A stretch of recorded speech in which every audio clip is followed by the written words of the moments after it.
Ese tema del nombre es un tema complicado porque en realidad,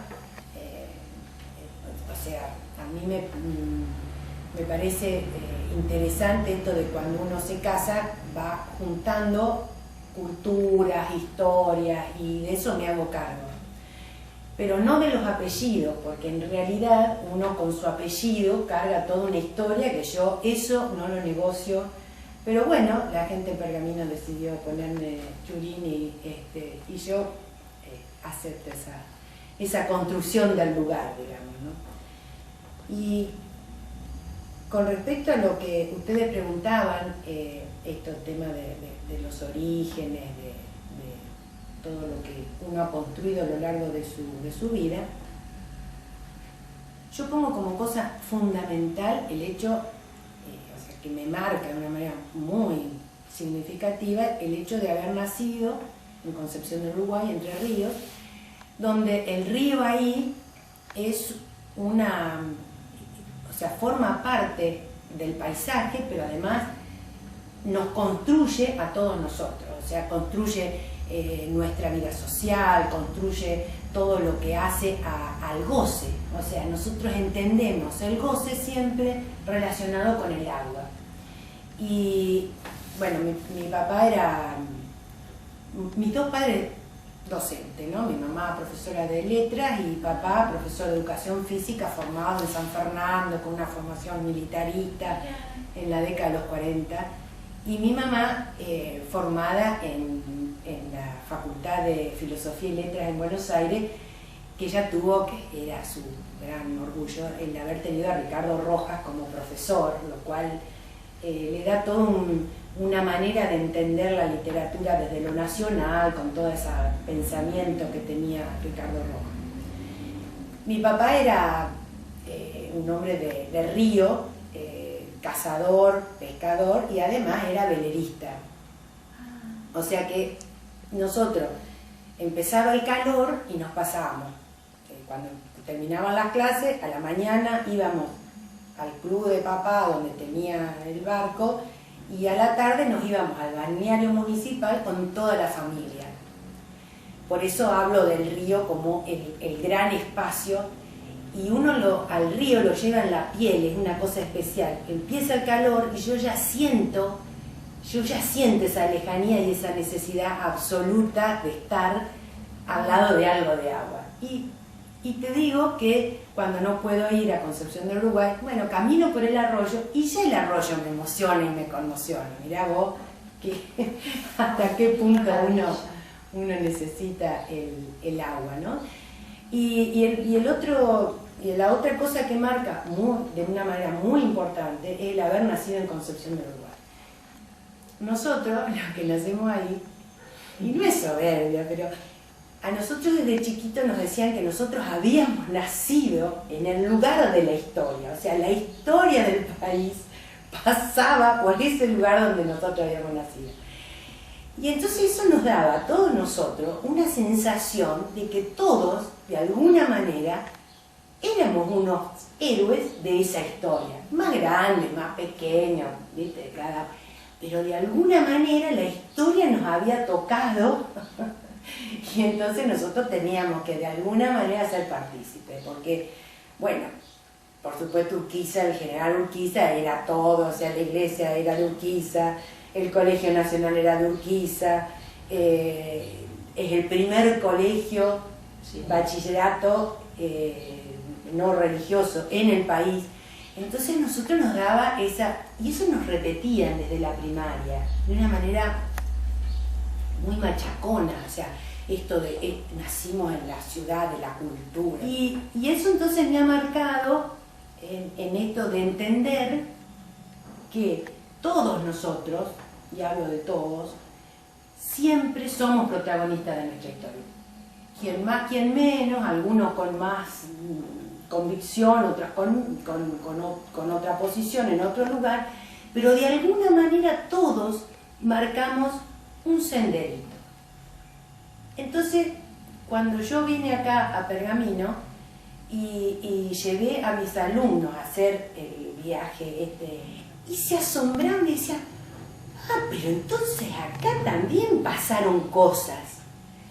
Yo decía, qué terrible, pobrecito, y sentía una pena por ellos, porque nosotros que habíamos sido enseñados, hija de la historia pasaba por nosotros, ellos que recién descubrían a los 14, 13, 15 años, que por allá ellos también tenían en su lugar algo que la historia les estaba golpeando. Entonces yo digo, bueno, ya, realmente esto, uno tiene que hacer algo para cambiar esta situación de no sentirse partícipe. Y yo creo que eso indujo que yo me pusiera a investigar la historia de Pergamino. Yo digo, bueno, ya que estoy acá, ¿cómo no voy a volcar esto que...? Bueno, esas son las cosas que me marcaron. Bueno, yo estudié en la escuela normal, que son de las primeras escuelas normales en el país, se hacen en Entre Ríos. Mi escuela es una escuela muy antigua, preciosa, y mi generación fue de las últimas que se recibían de maestras. Pero no terminé, no terminé porque tuve una discusión con el director, entonces me cambié al Colegio Nacional, el histórico, nosotros le llamamos al Colegio Nacional nuestro, el histórico. Y bueno, terminé como bachiller. Y entonces tuve otra cosa que también me marcó muchísimo. Yo gané una beca para ir a Estados Unidos, 16 años. Y tenía una formación por mi papá muy militarista, digamos, ¿no? Plena época de Onganía, y fui a Estados Unidos. Y ahí me pasó lo mismo, y voy a repetir porque me parece precioso lo que dice Martí. Martí dice, cuando le dicen a los cubanos que se cuiden de Estados Unidos, dice, yo conozco el monstruo porque he vivido en sus entrañas. Él estuvo exiliado en Nueva York un tiempo. Y a mí me pasó eso, o sea, yo que iba admirando Estados Unidos, todo lo que significaba, cuando me metí en su interior y me contacté con la gente, o sea, la gente común, fui a la escuela, hice todo lo que hace un norteamericano en la cotidianeidad de los norteamericanos. Y me parecieron una sociedad terriblemente discriminadora, que humilla. Yo me pasaba defendiendo mi país y Latinoamérica de una manera pero muy fuerte, y me sentí absolutamente humillada. Entonces dije, este es un país que no tiene respeto ni le interesa entender al otro. Y a partir de eso me hice absolutamente opositora a Estados Unidos, pero de una manera que fue un vuelco, y bueno, y eso me marcó ideológicamente y me marcó, por supuesto, mi militancia cuando yo fui a La Plata a estudiar inglés, estudiar traductorado de inglés. Así fue mi decisión.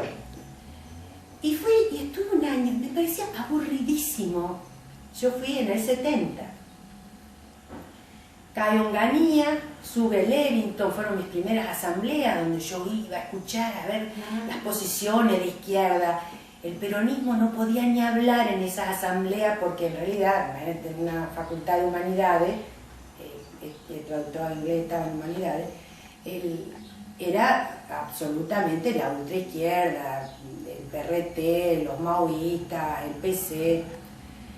Yo escuchaba todo eso, me pasaba escuchando asamblea y no encontraba ese lugar que pudiera entender lo que yo, de qué manera me había construido. Y por supuesto decidí que esa carrera era aburridísima y tenía una sola materia que era historia, ese doctorado de inglés, historia argentina, y dije, no, esto es lo mío. Así que volví a mi casa y le dije a mi papá, voy a estudiar profesorado de historia. Y mi papá fue lo más duro que le pude decir, porque él me dice, vos nos viste a nosotros como docente y vas a ser docente. Bueno, pobre, viste, ser docente no era pavada, los bonos de Alzogaray para que pasar el invierno, con sueldos muy acotados.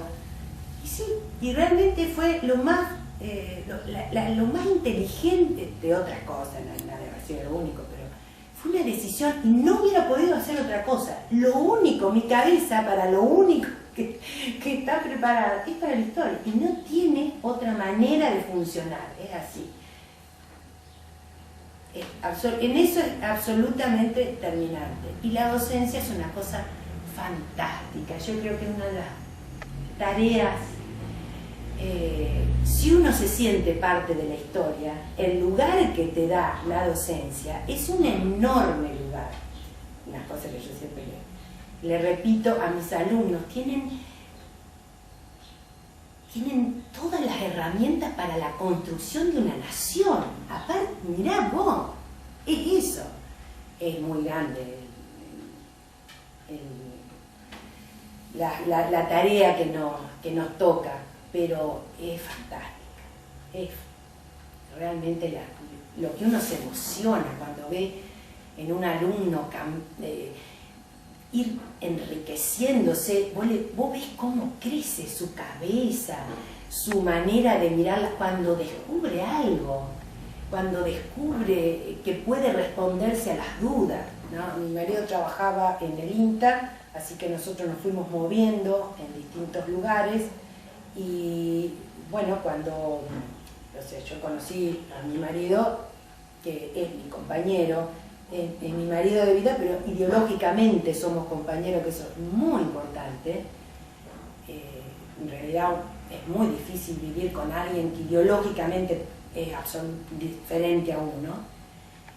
Los dos militábamos en el peronismo y vivimos en La Plata una época, eso sí que era construir la historia. En la década del 70 yo fui viendo cómo fue creciendo el peronismo en la resonancia en los estudiantes. Al principio no podían hablar porque los abucheaban, los silbaban, pero en el 72 el peronismo, o sea, los compañeros de la FUR, que era la militancia de donde militaron los Kirchner, cómo pudieron hablar en las asambleas por primera vez. Mirá vos todo lo que les llevó volver a ingresar al mundo de los intelectuales, que es la universidad.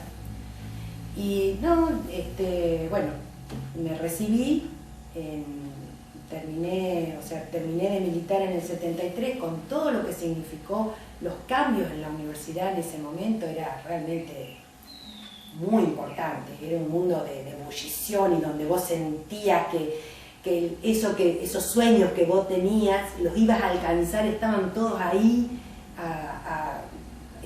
prácticamente frente a tus manos, y todo lo que vino después fue muy terrible. Realmente fue una profundidad, uno se hundió en una cosa profunda de sentir que todo se había acabado. Eso fue terrible. Y eso, por suerte hoy podemos decir otra cosa, o por lo menos yo puedo decir otra cosa, de ver un horizonte de cambio, donde uno puede pensar en un país diferente. Y bueno, anduvimos cambiando de lugares por el INTA, y finalmente mi marido renuncia al INTA y nos venimos a vivir acá a Pergamino. Y ahí fueron mi primera experiencia de docente, fue acá, haciendo suplencias, primero en el comercial, en la técnica 2, en el Colegio Nacional, y después en escuelas, cuando se produce el cambio, la reforma, en las escuelas. La otra cosa preciosa eran los carnavales. Ya en octubre, viste las familias que se sientan todos en las veredas, entonces en octubre, finales de septiembre, o sea, empezaban a sentirse las murgas, ¿no? El carnaval se preparaba, cada barrio tenía su murga, y entonces en la época de carnaval todas las familias iban a la Plaza Ramírez, y entonces ahí desfilaban las murgas, los disfrazados, pero los chicos también. Si los padres los disfrazaban, los chicos también desfilaban. A mí nunca porque mi mamá ni esas cosas no. Y mi sueño era ver una chica que la mamá la disfrazaba de dama antigua. Y entonces paseaba con ese traje enorme.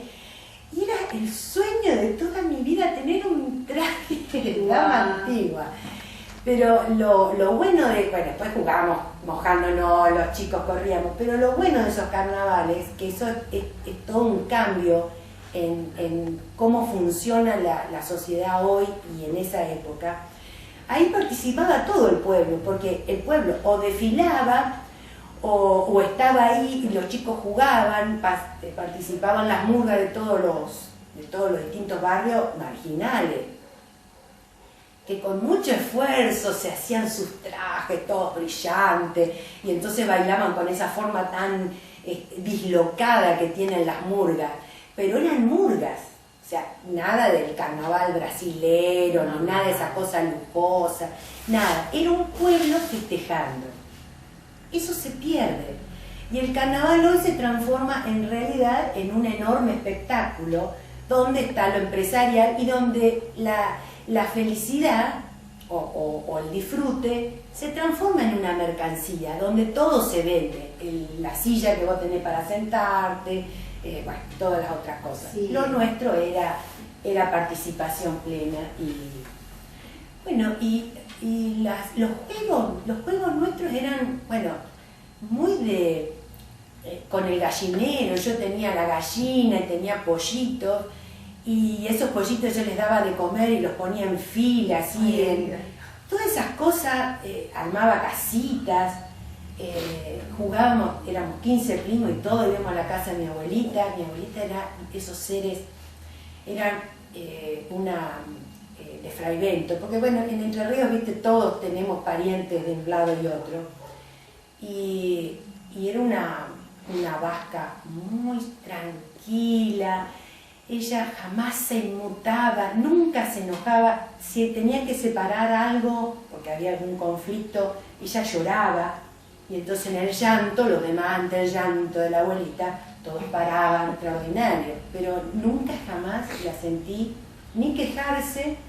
Nos metíamos en los roperos, le ensuciamos las cosas, bueno, no, nos disfrazábamos con todos bueno, tuvo 10 hijos, entonces ella tenía sombrero de cada uno de los casamientos, así que nosotros desfilábamos. Fue una infancia preciosa, muy linda y muy libre, de una enorme libertad en el sentido del juego, del goce, del disfrute, y uno ahí se afirma, indudablemente. O sea, desde mi mamá que me enseñaba, bueno, yo leí muchísimo. Bueno, por supuesto, con mi mamá, su biblioteca. Además, mi familia era una familia, todos docentes o bancarios. ¿Viste? Bien, la clase media, eso, docente y bancario. Y entonces, lo primero que me regaló, bueno, una de las primeras cosas que regaló mi papá era el libro de Heidi. Un libro de Heidi, pero con muy pocas figuritas, un libro grande. Yo estaba en primer grado. Bueno, empecé a leer, claro, y no pasaba la primera página porque me costaba muchísimo leer. Entonces volví otra vez y no avanzaba. Entonces mi mamá me enseñó, cuando vos terminás de leer, tenés que marcar dónde dejaste y entonces arrancás en la próxima vez de dónde dejaste. Y ahí empecé a avanzar ya páginas en el libro de Heidi, que lo tengo con una cosa fantástica, mucha lectura, muy desordenada, porque yo leía yo escuchaba las conversaciones, qué sé yo, de François Sagan o de determinados escritores, y yo me ponía, pero era media chica, entonces no podía entender todo lo clásico, porque viste que antes a los profesores les regalaba, Capeluz le mandaba los paquetes enteros, así que, bueno, todo el teatro clásico, los libros, qué sé yo, el Cervantes, todos esos libros en casa, más vale. Así que sí, eso muchísimo. Y a mí me daban un pequeño dinero Entonces lo que yo leía era lo de Luisa May Alcott, Mujercita. Entonces yo juntaba plata y todos los meses me compraba el libro, uno. Pero lo leía en 2 días porque yo me encerraba y durante esos días no existía más, desaparecía del universo. Y además la casa de mi abuelita estaba al lado, yo vivía al lado, así que tenía donde esconderme. Así que tenía que esperar. Estaba todo un mes ahorrando para esperar esos 2 días que yo me terminaba, era muy injusto. Eso te quedaba, sí, un vacío después, decía, Dios mío, todo lo... Y era así.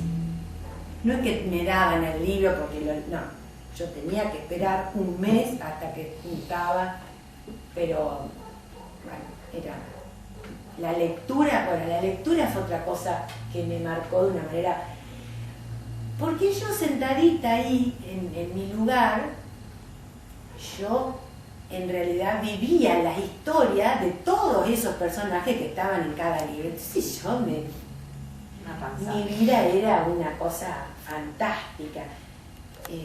También íbamos al cine todos los domingos con mi abuelita, mis tíos, porque era así, salíamos como en una banda, en realidad era una banda.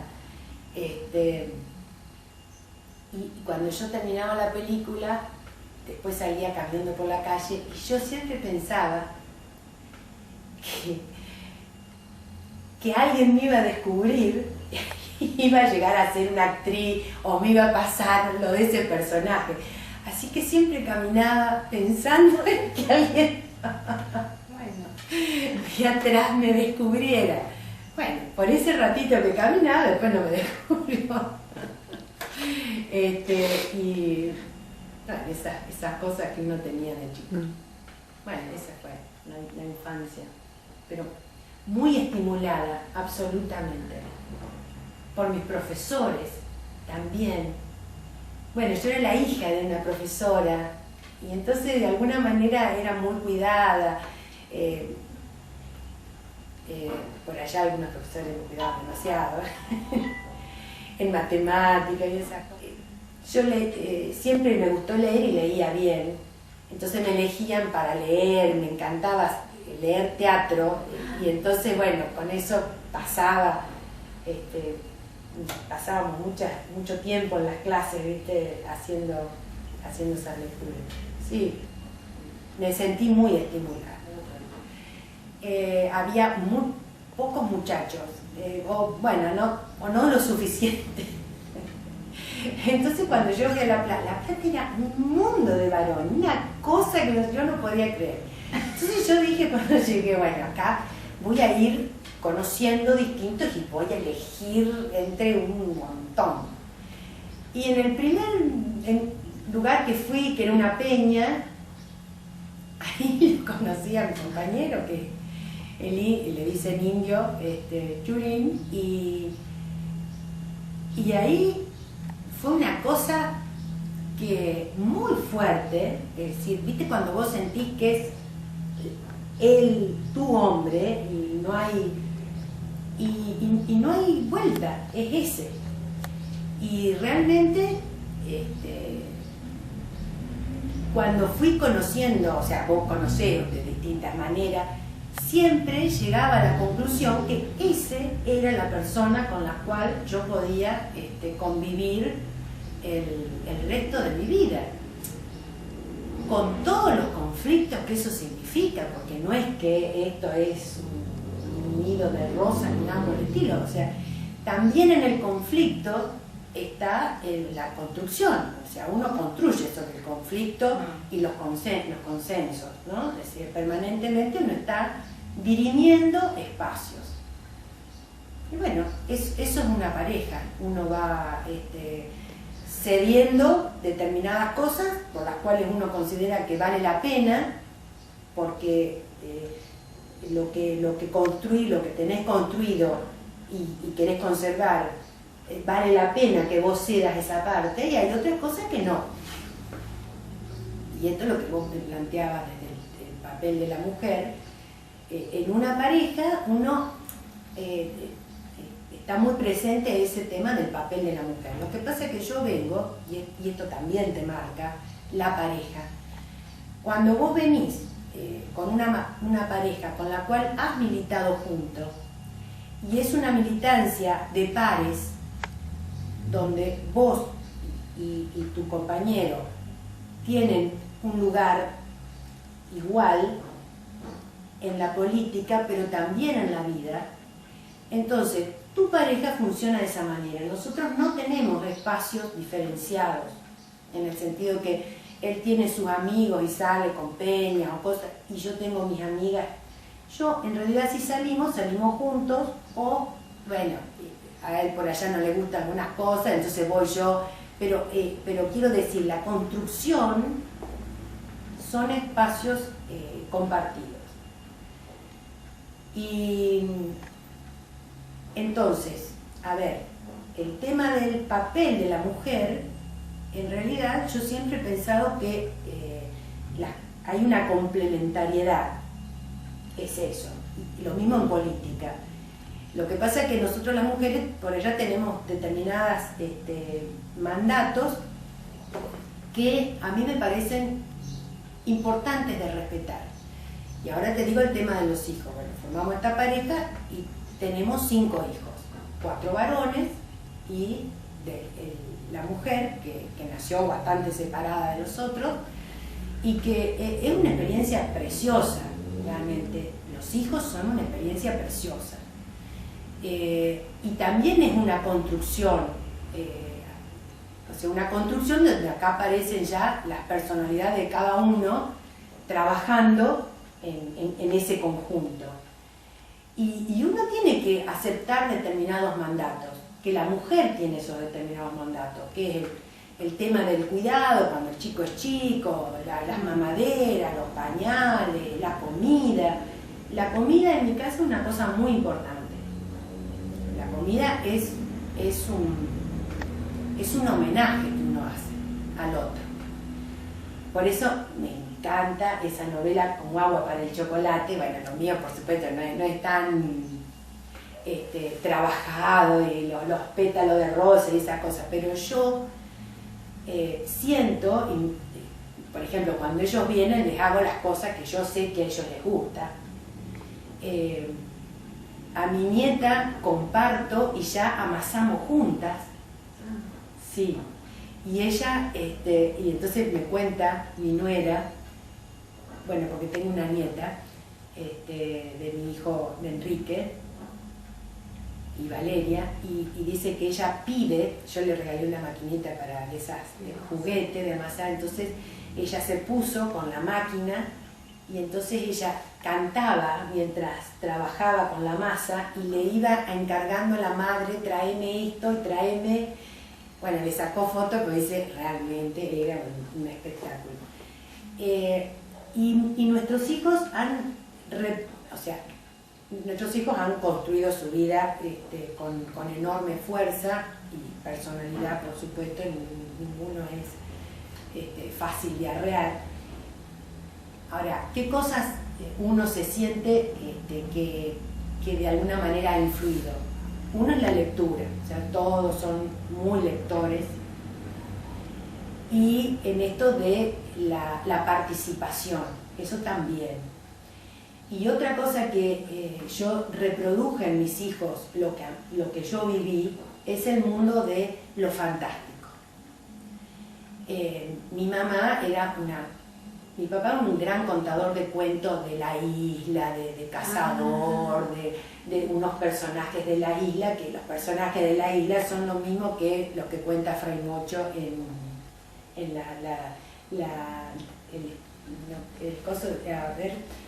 la tierra de los matreros. Ajá. Bueno, los cuentos de mi papá de la isla donde se refugiaban los delincuentes, los escapados, es muy parecido. Y mi mamá, una contadora de cuentos del mundo fantástico del campo entrerriano, de la selva montielera. Ella tenía, vivían en el campo y tenían una cocinera, que era una india, que era siriaca, con todo el mundo fantástico del lobizón y todas los duendes, la solapa, y bueno, todas esas cosas ella me contaba de esa india, que los días viernes con luna llena se peinaba temprano su trenza y después se encerraba porque el lobizón venía. Y entonces yo eso se los transmití a mis hijos. Y verle esos ojos asombrados y jugando a asustarse es precioso. Y también se lo hago a mi nieta, y mi nieta toma eso y ella me cuenta a mí cuentos del monte. Ella vive en el monte de San Luis, en Concarán, ella vive en el campo, y entonces me cuenta cuando ella se escapa al monte, empujada por el perro que es su compañero el perro la tienta a ella, aunque ella sabe que no tiene que ir al monte, le dice: ¿no te parece que podemos ir al monte? Y ella le dice: bueno, y se van los dos y se encuentran con lobos, y eso también es importante, el mundo de lo mágico, eso de pensar, esa cosa loca de la imaginación es preciosa. Bueno, eso, entonces yo tengo esas cosas transmitidas y que, bueno, yo creo que en mis hijos eso ha trabajado. ¿Qué es ser mujer hoy? Yo creo que, o siempre, claro, yo pienso que ser mujer hoy es lo mismo que siempre, con las, digamos, hoy tenemos enormes ventajas por todos los derechos que se han ido ganando, que indudablemente ha sido un avance, pero también tenemos esta otra cosa de también la pérdida de los papeles, esos sobre los cuales nosotros nos sentíamos seguras y dueñas del espacio. La mujer corrida de su casa, corrida, quiero decir, este hecho de la inserción de la mujer en el mundo laboral y todas esas cosas, es un mundo muy competitivo donde tiene que ocupar espacios y muchas veces en cierta desventaja, porque tampoco podemos ignorar que si tantos siglos el hombre ocupó los espacios claves. Vos imaginate que se empezó a votar en 1952 en la Argentina. Mientras tanto nos consideraban que no teníamos criterio para elegir un gobierno. Eso es una cosa muy, muy fuerte de sentir. Entonces, realmente, además cuando uno escucha a las militantes que te dicen: cuando yo fui a votar por primera vez y sentí que yo podía elegir y mi elección estaba decidiendo la vida de un país, yo tenía, o sea, empezaron a mirarme de otra manera, y es cierto. Bueno, entonces, todos estos derechos que la mujer ha ganado, y con esfuerzo, y con militancia, y con movilizaciones, y cárceles, y vidas sacrificadas,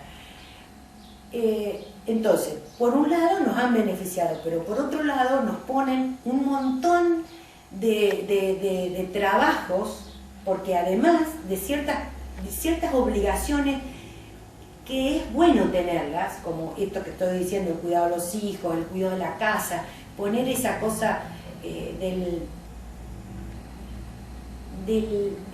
esa ternura, de esa, a ver, ¿cómo lo explico? Esa cosa del cuidado y cuidado tierno del homenaje al otro. Eso es muy de la mujer, el homenajear. El ver si están todos en un lugar con el gusto de sentirse en ese lugar. Viste que siempre nosotros nos acostumbramos a mirar y como otra cosa es que como las mujeres nunca, o sea, por tantos siglos de no tener ese poder firme y definitivo, nosotros hacíamos, la mujer hizo las cosas, pero siempre tenía que ir buscando caminos no directos. Ese es el hombre, tú, va, por eso es práctico, así, terminante, es la ley. La mujer también es la ley, pero su manera de llegar a eso es siempre por caminos secundarios, va como horadando la piedra. Mi abuelita llorando, y otras utilizando distintas estrategias. Pero si teníamos firme la convicción, esto de que tener violín para hacer las cosas y hacer remontar el barrilete, si nosotros tenemos eso, llegamos a los objetivos. No derechos, sino caminando distintos senderitos. Eso nos hace más cuidadosos, ¿viste? Más diplomáticos, más ir trabajando las cosas desde un lugar que no se note tanto que en realidad queremos llegar a ese lugar. ¿Dónde llegamos? Finalmente llegamos. Bueno, no todo, el triunfalismo total, pero cosas importantes, sí. por supuesto, aquellas que deciden un determinado lugar en la vida, esas son las cosas que no se negocian.